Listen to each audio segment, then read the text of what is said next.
2024-25 অর্থ বছরের দ্বিতীয় অর্ধে এসে অন্তর্বর্তী সরকার অনেকটাই বদ্ধপরিকর অর্থনীতিকে একটি শক্ত কাঠামো দেওয়ার ক্ষেত্রে, এবং যে কারণেই এই 6 মাসে বেশি গুরুত্ব পাচ্ছে বিনিয়োগ এবং বিদেশি সহায়তা। এসব নিয়ে আজকে মূল আলোচনা করব। এছাড়া শেয়ার বাজার, বন্দর ও হাটের খবর থাকছে। সপ্তাহ শুরুর বৌনি আয়োজনে আপনাদের সাথে আছি আমি তানজিম শাফিন। বলছিলাম, বিদেশি বিনিয়োগ এবং ঋণ সহায়তা গুরুত্ব পাবে চলতি অর্থ বছরের শেষ 6 মাসে। তো এরই মধ্যে আমরা দেখেছি যে বিশ্ব ব্যাংক, IMF সহ বৈশ্বিক দাতা সংস্থাগুলো বাংলাদেশের সাথে বিভিন্ন ধরনের চুক্তিতে আসছে। এর মধ্যে বিশ্ব ব্যাংকের 2024-25 অর্থ বছরের প্রথমার্ধের পাশাপাশি দ্বিতীয়ার্ধের শুরুতেই বেশ কিছু চুক্তি স্বাক্ষর করেছে বাংলাদেশের সঙ্গে, যার মধ্যে অন্যতম চুক্তি হিসেবে এটি এসেছে যে বিদ্যুৎ প্রকল্পে 3 কোটি মার্কিন ডলার অর্থাৎ 30 মিলিয়ন মার্কিন ডলার নতুন করে ঋণ সহায়তা দিচ্ছে বিশ্ব ব্যাংক। যেই বিদ্যুৎ প্রকল্পটি মূলত কুমিল্লা, চট্টগ্রাম, নোয়াখালী অঞ্চলে নিরবচ্ছিন্ন বিদ্যুৎ সরবরাহ এবং বিদ্যুৎ সেবা বাড়ানোর জন্য ব্যয় হবে। এই প্রকল্পটির মূল চুক্তি হয়েছিল 2018 সালের 10 এপ্রিল। তখন 45 কোটি ডলারের একটি চুক্তি হয়েছিল বিশ্ব ব্যাংকের সাথে। তবে করোনা মহামারীর সময় বিশ্বের অর্থনৈতিক অবস্থা যখন কিছুটা ঝিমিয়ে পড়ে, তখন এই ঋণ চুক্তি থেকে অর্থাৎ 45 কোটি মার্কিন ডলারের ঋণ চুক্তি থেকে 5 কোটি ডলার প্রত্যাহার করেছিল বিশ্ব ব্যাংক। তবে সম্প্রতি আবারও অতিরিক্ত অর্থের প্রয়োজন পড়ায় এবং সেটি যৌক্তিক মনে করায় বিশ্ব ব্যাংক সেখানে আরও 3 কোটি ডলার ঋণ সহায়তা যুক্ত করতে যাচ্ছে। এই ঋণটি একটি দীর্ঘমেয়াদী ঋণ, 5 বছরের গ্রেস পিরিয়ড রয়েছে, অর্থাৎ এই 5 বছরের জন্য কোনো অতিরিক্ত চার্জ দিতে হবে না বিশ্ব ব্যাংকে, এবং স্বল্প সুদে 0.25% সুদে এই মূল ঋণটি পরিশোধ করতে হবে 30 বছর মেয়াদে। আমরা একটু দেখে নিতে পারি যে বিশ্ব ব্যাংক থেকে বাংলাদেশের বিভিন্ন অর্থ বছরে যেই ঋণ সহায়তা এসেছে তার একটি পরিসংখ্যান। সেখানে আমরা দেখতে পাবো যে 2024-25 অর্থ বছরে এরই মধ্যে $1 বিলিয়ন বেশি ঋণ সহায়তা এসেছে বিশ্ব ব্যাংক থেকে। আমরা যদি পরিসংখ্যাটি দেখে নিই যে 2015-16 অর্থ বছরে মোট $1407 মিলিয়ন ঋণ সহায়তা এসেছিল। 2017 সালে কিছুটা কমে যায় $1152 মিলিয়ন, এবং 2018 সালে সেটি প্রায় $3 বিলিয়ন কাছাকাছি ছিল। এরপরে 2019-20 এবং 21 সালে $2 বিলিয়ন কাছাকাছি ছিল। 21 সালে আমরা দেখেছি যে সেটি $2 বিলিয়ন ছাড়িয়ে যায় 2309 মিলিয়ন মার্কিন ডলার অর্থাৎ $2.3 বিলিয়ন পৌঁছায়।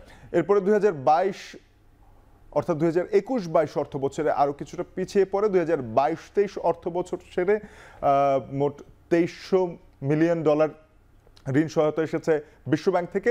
2024 সালে সেটি অনেকটা বেড়ে যায়, এবং এই যে 24 সালে বেড়ে যায় সেটি গিয়ে ঠেকে $3 বিলিয়ন অর্থাৎ $3069 মিলিয়ন আমরা দেখতে পাচ্ছি।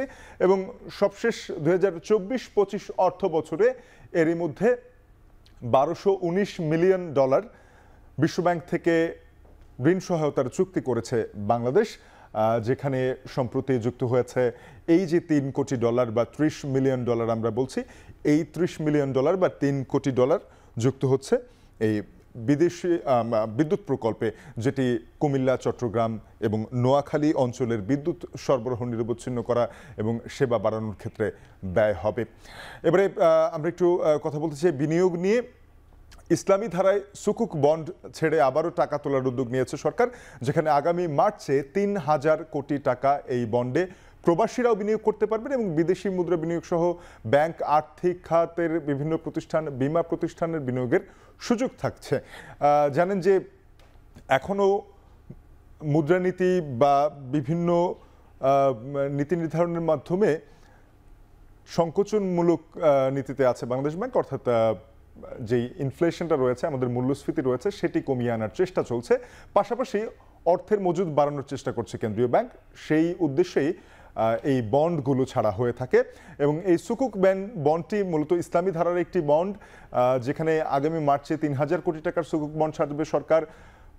এখানে ৭০% বরাদ্দ শরিয়া ভিত্তিক ব্যাংক, আর্থিক ও বীমা প্রতিষ্ঠানের, 10% বরাদ্দ প্রচলিত ব্যাংকের ইসলামী শাখা এবং উইন্ডোগুলোর, 20% বরাদ্দ ব্যক্তি বিনিয়োগকারী এবং প্রাইভেট ফান্ড, ডিপোজিট, অন্যান্য খাতে। এবং এই যে সুকুক বন্ড থেকে সংগৃহীত অর্থ, এই অর্থ সরকার ব্যয় করবে পল্লী সড়কের, অর্থাৎ গ্রামীণ যেই যোগাযোগ রয়েছে, গ্রামীণ যোগাযোগ অবকাঠামো, বেশিরভাগ ক্ষেত্রে সড়কের কাজে এই সুকুক বন্ড থেকে সরকার যে অর্থ সংগ্রহ করবে ৩,০০০ কোটি টাকার লক্ষ্য রয়েছে, সেটি ব্যয় করা হবে। এবারে একেবারে সরাসরি কেন্দ্রীয় ব্যাংকের খবর জানতে চাই। কেন্দ্রীয় ব্যাংকের সাবেক ডেপুটি গভর্নর এস.কে. সুরের লকার খুলতে আসছে দুর্নীতি দমন কমিশন। এদিকে এফবিসিসিআই এর বোর্ড গভর্নরের সঙ্গে সাক্ষাৎকারের কথা রয়েছে। সে বিষয়ে বিস্তারিত জানাতে বাংলাদেশ ব্যাংকে এই মুহূর্তে আছেন সহকর্মী আতাউর নিয়ন, তার সঙ্গে যুক্ত হব। জানাবেন যে নিয়ন, এস.কে. সুরের যেই লকার ভাঙার কথা রয়েছে, সেটি দুদক কখন এই অভিযানটি পরিচালনা করবে, পাশাপাশি আজকে কেন্দ্রীয় ব্যাংক কর্মকর্তাদের আর কি কি কার্যক্রম ছিল?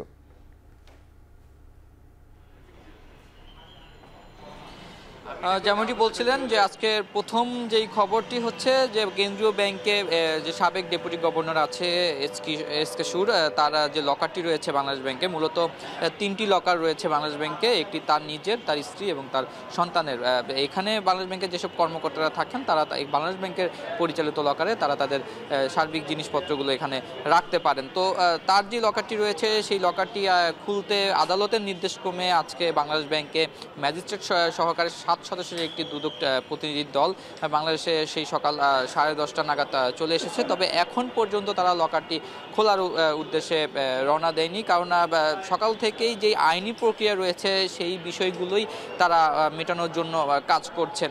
মূলত বাংলাদেশ ব্যাংকের আইন অনুযায়ী হচ্ছে একটি ব্যক্তিগত লকার খোলার ক্ষেত্রে ওই ব্যক্তি ছাড়া বা তার নমিনি ছাড়া কেউ খুলতে পারেন না। সেক্ষেত্রে আদালতের নির্দেশ থাকলেও বাংলাদেশ ব্যাংকের আইন অনুযায়ী সেখানে বেশ কিছু আইনি প্রক্রিয়ার মাধ্যমে কিন্তু লকারটি খোলার নির্দেশ থাকে, যেখানে লকারটি খুললে এস.কে. সুরের লকারে কি আছে সেই সব কিছুই কিন্তু দুদক আজকে বাজেয়াপ্ত করে নিয়ে যাবে। তো সেই জায়গা থেকে লকার খোলার যেই সার্বিক কার্যক্রমগুলো রয়েছে, আইনি নীতি অনুযায়ী যেই প্রক্রিয়া রয়েছে সেই প্রক্রিয়া সম্পন্ন করা হচ্ছে। তো আমরা এর আগে দেখেছি যে বিগত পতিত আওয়ামী লীগ সরকারের আমলে কিন্তু যেই ব্যাংকগুলো ধ্বংস বা ব্যাংক খাতকে ধ্বংস করার যে মূল হোতা এস আলম বা সালমান এফ রহমান যাদের কথা বলা হয়েছে, তাদের যেই সুযোগ সুবিধা দেওয়া সেটি বাংলাদেশ ব্যাংকের পক্ষ থেকে যারা দিয়েছে তাদের অন্যতম একজন ছিলেন ডেপুটি গভর্নর এস.কে. সুর, যে কারণে মূলত তাকে খুব সম্প্রতি তার বাসা থেকে গ্রেফতার করা হয় এবং তার বাসায় অভিযান চালিয়ে বেশ কিছু হাজার কোটি টাকার উপরে তার বাসায় কয়েক কোটি টাকার সঞ্চয়পত্র, নগদ অর্থ এবং বৈদেশিক মুদ্রা কিন্তু জব্দ করা হয়। তো তারই ধারায় আজকে বাংলাদেশ ব্যাংকের লকারে তার লকার হচ্ছে খোলার জন্য দুদকের প্রতিনিধি দল এসেছে পরিচালনা করতে। তো এই ছিল বাংলাদেশ ব্যাংকের এস.কে. সুরের লকার খোলার তথ্য নিয়ে আমার কাছে সর্বশেষ। আতাউর, আপনাকে ধন্যবাদ। সহকর্মী আতাউর নিয়ন যুক্ত হয়েছিলেন কেন্দ্রীয় ব্যাংক থেকে। এখন থেকে সারা বছর অনলাইনে আয়কর রিটার্ন জমা দেওয়া যাবে, তবে এবার 31 জানুয়ারির পরে জমা দিলে বকেয়া আয়করের উপরে 2% হারে জরিমানা গুনতে হবে। এ বিষয়ে বিস্তারিত জানাতে সরাসরি যুক্ত হচ্ছেন সহকর্মী মাজহার মাহবুব। মাজহার, জানাবে যে আয়কর রিটার্ন দাখিল 3 ধারই তো অনেক, সেক্ষেত্রে দাখিল কতজন করলেন, কি পরিমাণ অর্থ জমা পড়লো রাজস্ব বোর্ডের কাছে, জানাবেন। শাফিন, বাংলাদেশের টিআইএনধারীর সংখ্যা 1,10,00,000 ছাড়িয়েছে। গত বছরের এই সময় ছিল মোটামুটি 12 থেকে 15 লাখ কম, সেখানে 12 থেকে 15 লাখ কিন্তু এই সময় বেড়েছে। অপরদিকে রিটার্নধারীর সংখ্যা কিন্তু তুলনামূলক বাড়েনি, কারণ গত বছর এই সময় 32 লাখের মধ্যে ছিল, এবারও কিন্তু 32 লাখের মধ্যে আছে। তবে অনলাইনে এবার সর্বোচ্চ রিটার্ন দাখিল করেছে 12 লাখ, যেখানে অন্যান্য বছরে সর্বোচ্চ 4.5 লাখের মধ্যে সীমাবদ্ধ থেকেছে। তবে যেটি এনবিআর বলছে যে আসলে নভেম্বরের পর যদি কেউ অনলাইনে রিটার্ন সারা বছরই দেওয়া যাবে এবং যদি কেউ দিতে চায় সেক্ষেত্রে কিন্তু তাদের 2% হারে যেটি জরিমানা করতে হবে, এটি কিন্তু আগেও ছিল। তবে এনবিআর বারবার সেটি আসলে মনে করিয়ে দিচ্ছে, এটিতে তেমন কোনো নতুনত্ব আসলে আনা হয়নি। তবে এনবিআরের পক্ষ থেকে এবার বেশ কিছু বিষয় আলোচনা হয়েছে। আজকে কিন্তু এনবিআর ভবনে কাস্টমস দিবসে সেখানে এনবিআরের চেয়ারম্যান যেমনটা ব্যবসায়ীদেরকে বলেছেন যে আসলে যে রাজস্ব ছাড়ের যে বিষয়টা সেটা থাকবে না, ধীরে ধীরে কমিয়ে আনা হবে এবং সেখানে ব্যবসায়ীদেরকে প্রস্তুতি নেওয়ার কথা বলা হয়েছে এবং বলা হয়েছে যে যদি প্রতিষ্ঠিত হতে চান ব্যবসা ক্ষেত্রে সেক্ষেত্রে শুধুমাত্র এনবিআরকেই সেই দায় নিতে হবে বা রাজস্ব ট্যাক্স ছাড় দিয়ে আসলে ব্যবসা প্রতিষ্ঠিত হতে হবে, সেই চিন্তা থেকে কিন্তু বের হয়ে আসতে হবে। অপরদিকে অর্থ উপদেষ্টা যেমনটা জানিয়েছেন বলেছেন যে সেখানে সরকার জানে যে আসলে পণ্য মূল্যে জনগণের হাতে নাগালের বাইরে, এরপরেও সরকার কিছু করতে পারছে না কারণ এই মুহূর্তে তাদের রাজস্ব আহরণ দরকার। অপরদিকে আইএমএফ এর পক্ষ থেকে যেটা বলা হয়েছিল, যেটি এনবিআরকে লক্ষ্যমাত্রা দেওয়া হয়েছিল সেই লক্ষ্যমাত্রা পূরণ হয়নি এমনটাই কিন্তু বলা হচ্ছে। তবে এনবিআর বলছে যে আসলে তাদের লক্ষ্যমাত্রা তারা পূরণ করেছে, সেখানে বাংলাদেশ ব্যাংকের সঙ্গে আসলে আইএমএফ এর যে লেনদেন সেটি কিন্তু এখন মিটমাট করতে হবে। শাফিন। মাঝার, আপনাকে ধন্যবাদ। সহকর্মী মাঝার মাহবুব জানাচ্ছিলেন যে এবছর আয়কর রিটার্ন দাখিল বেড়েছে প্রায় ৮ লাখের মতো, যদিও লক্ষ্যমাত্রা পুরোপুরি অর্জন করতে পারেনি এই জাতীয় রাজস্ব বোর্ড। গেল সপ্তাহে ৫ কার্যদিবসে ঢাকা স্টক এক্সচেঞ্জের সার্বিক সূচক ৩২ পয়েন্ট বাড়লেও শেষ ২ কার্যদিবসে সূচক ছিল নিম্নমুখী। তবে পুরো সপ্তাহে ৩,০০০ কোটি টাকার বেশি বেড়েছে বাজার মূলধন। চলতি সপ্তাহের প্রথম কার্যদিবসে আজকের লেনদেন ততটা আশাব্যঞ্জক নয়। ২২০ কোটি টাকার লেনদেন হয়েছে এখনো পর্যন্ত। এর মধ্যে প্রধান সূচক কমেছে ৩৬.৩৬ পয়েন্ট, দাঁড়িয়েছে ৫,১৩০.১৬ পয়েন্টে। বেশিরভাগ প্রতিষ্ঠান শেয়ার দর হারিয়েছে। দর কমেছে ২৫৭টি প্রতিষ্ঠানের শেয়ারে, দর বেড়েছে ৭১টির এবং দর অপরিবর্তিত আছে ৭২টি প্রতিষ্ঠানের শেয়ারের।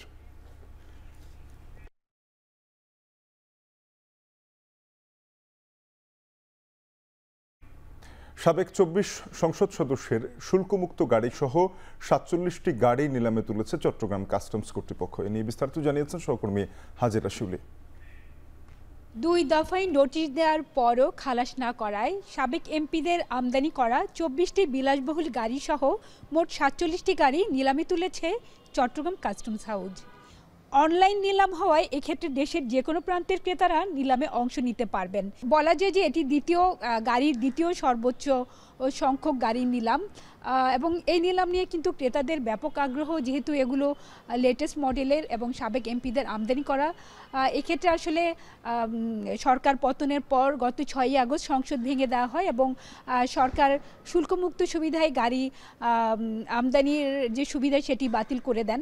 আজ থেকে দরপত্র জমা নেওয়া হচ্ছে, ১৬ই ফেব্রুয়ারি পর্যন্ত দরপত্র জমা নেওয়া হবে। এর আগে আগ্রহীরা এই গাড়িগুলো চট্টগ্রাম বন্দরের কারশেডে পরিদর্শন করতে পারবেন ২ থেকে ৪ ফেব্রুয়ারি পর্যন্ত। কাস্টমস কর্তৃপক্ষ আশা করছে তারা এই নিলামে ব্যাপক তারা সাড়া পাবেন।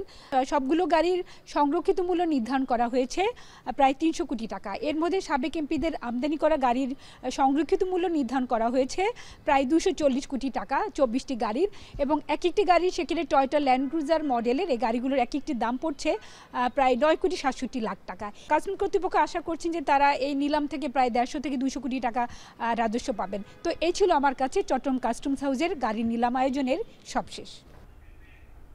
শীতে সমুদ্রগামী জেলেদের জালে ধরা পড়ছে না কাঙ্ক্ষিত মাছ। এতে কলাপাড়ার মৎস্য বন্দরগুলোতে কমেছে সামুদ্রিক সহ বিভিন্ন মাছের সরবরাহ। এ নিয়ে আরও জানাতে আলিপুর মৎস্য বন্দর থেকে যুক্ত হয়েছেন সহকর্মী জসিম পারভেজ। জসিম, জানাবে যে সমুদ্রে মাছ কম পাওয়া নিয়ে জেলেরা কি জানাচ্ছেন, পাশাপাশি মাছের দাম কেমন বেড়েছে? শাফিন, আপনি জানেন যে বঙ্গোপসাগরের অতি নিকটে একটি মৎস্য অবতরণ কেন্দ্র, সেটি হচ্ছে এই আলিপুর এবং মহিপুর মৎস্য অবতরণ কেন্দ্র। সে কারণে কিন্তু উপকূলীয় অঞ্চলে যে সকল সমুদ্রে যারা মাছ শিকার করে তারা খুব কম সময় এবং দ্রুত মাছ বিক্রি করে আবার পুনরায় সাগরে যেতে পারেন, সে কারণে তারা এখানে এই মৎস্য বন্দর অবতরণ কেন্দ্রে আসেন। তো আজ এই মৎস্য অবতরণ কেন্দ্রে যারা মাছ নিয়ে এসেছেন সংখ্যায় কম হলেও তারা এখানে বেচা বিক্রি করেছেন। ১ কেজি ওজনের যে ইলিশ তা আজ বেচা বিক্রি হয়েছে ১২০০ থেকে ১৩০০ টাকা প্রতি কেজি, এবং ৮০০ থেকে ৯০০ গ্রাম ওজনের যে ইলিশ তা আজ বেচা বিক্রি হয়েছে ১,০০০ টাকা প্রতি কেজি, এবং ৫০০ থেকে ৭০০ গ্রাম ওজনের যে ইলিশ তা আজ বেচা বিক্রি হচ্ছে প্রতি কেজি ৮০০ টাকা।